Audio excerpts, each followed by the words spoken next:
సంస్థ హిస్టరీ చెప్పాలనుకుంటున్నాం. మరి 2002 ఆగస్టు 22న సంస్థ స్థాపించబడింది. 2002 నుంచి 2009 వరకు రూరల్ డెవలప్మెంట్ కోసం కష్టపడింది. ఎన్నో హెల్త్ క్యాంప్స్, ఎన్విరాన్మెంటల్ ప్రోగ్రామ్స్ మీద పనిచేసింది మన చైతన్య స్వచ్ఛంద సేవా సంస్థ. 2009లో కేవలం 5 మంది పిల్లలతో స్థాపించబడింది. మరి 2009 నుంచి ఇప్పటి వరకు దాదాపు 98 మంది పిల్లలు ఇప్పుడు ఉన్నారు సార్. మరి 2016లో పిల్లల్ని బయట స్కూల్స్ వరకు పంపిస్తున్నాం. గవర్నమెంట్ స్కూల్స్ మీద డిపెండ్ అయినాము.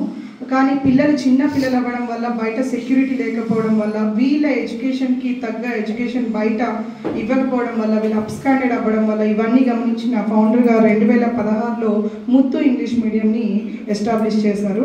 సో ఇది ఏపీ గవర్నమెంట్ రికగ్నైజ్డ్ స్కూల్. మరి 2020లో పిల్లలు ఎలా వస్తున్నారో అలాగనే పిల్లలు వదిలేసిన తల్లిదండ్రులు కూడా ఎక్కువగా చైతన్య స్వచ్ఛంద సేవా సంస్థ మీద ఆధారపడడం వల్ల ఇక్కడే ఎంతోమంది ఆయన దగ్గర సెక్యూరిటీ గార్డ్స్గా పనిచేసి అలాగే వృద్ధులుగా మిగిలిపోవడం వల్ల వాళ్ళ కోసం స్థాపించింది ఆనంద వృద్ధాశ్రమం. మరి 2020 నుంచి ఇది కూడా రికగ్నైజ్ అయింది.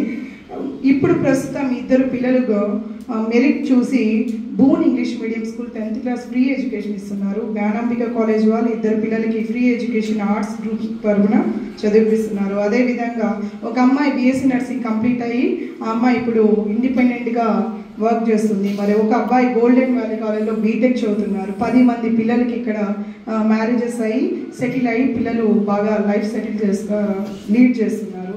అదేవిధంగా ఇప్పుడు 10 మంది వృద్ధులు ఉన్నారు.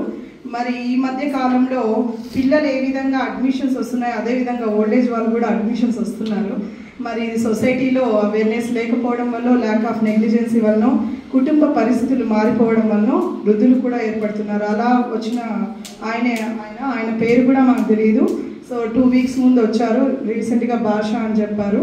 సో ఒక్కొక్కరి హిస్టరీ తెలుసుకున్నప్పుడు చాలా బాధాకరంగా ఉంటుంది. కానీ భగవంతుడు మీరు చెప్పినట్లే మాకు ఈ అవకాశం ఇచ్చి సేవ చేసుకునేదానికి మార్గం చూపించిన, మేము సేవ చేయాలనుకోవడం వేరు, మాకు మీలాంటి వాళ్ళు సహకారం అందించడం వేరు. మీలాంటి విధాతలు లాంటి దాతలు ఉండడం వల్లే సంస్థ ఇన్నేళ్లుగా ఎటువంటి గవర్నమెంట్, నాన్ గవర్నమెంట్ ఫండింగ్ రాకపోయినా కేవలం దాతల సహకారంతో, మీరు మా మీద పెట్టిన నమ్మకంతోనే మేము ఇంతమంది పిల్లల్ని సెక్యూర్ చేస్తున్నాం. సో మీ అందరికీ సభాముఖంగా కృతజ్ఞతలు తెలియజేస్తున్నాం సార్. మీ సహకారాలు మరింత ఉండాలని మేము ఇదే విధంగా ఈ బిల్డింగ్ నుంచి ఓన్ బిల్డింగ్ వెళ్ళి ఇలాంటి పిల్లలకి ఇంకా ఎన్నో సెక్యూరిటీ, అంటే ఇప్పుడు మనం డిపెండెంట్ అనమాట బయట కాలేజెస్ మీద. అలా కాకుండా మాకు ఒక విజన్ ఉంది సార్.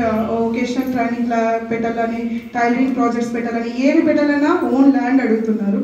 సో మీరు మీ ఇక్కడ చూసిన పిల్లలు, ఇక్కడ చూసిన సర్వీసెస్ని మీకు ట్రాన్స్పరెన్సీగా అనిపిస్తే మీరు బయట వాళ్ళకి దీని గురించి అవేర్నెస్ ఇచ్చి మాకు బిల్డింగ్ కట్టుకోవడానికి మీ చేతనైనంత సహాయం చేయగలిగితే nearly 1 lakh rupees building maintenance కోసమే అయిపోతుంది. సో ఈ 1 lakh రూపీస్ సేవ్ చేయగలిగితే గుడ్ క్వాలిటీ ఆఫ్ ఎడ్యుకేషన్ మేము ఇవ్వగలుగుతాం. సో ఇది మేము మీ ముందు పెడుతున్న ఒక చిన్న అర్జీ సార్. ఇది మీరు అందరికీ తెలియజేయాలని కోరుతున్నాం. Thank you so much. మరి ఈ కార్యక్రమం గురించి మీ గురించి మాట్లాడతారు మన దిలీప్ కుమార్ సార్ గారు. Please sir.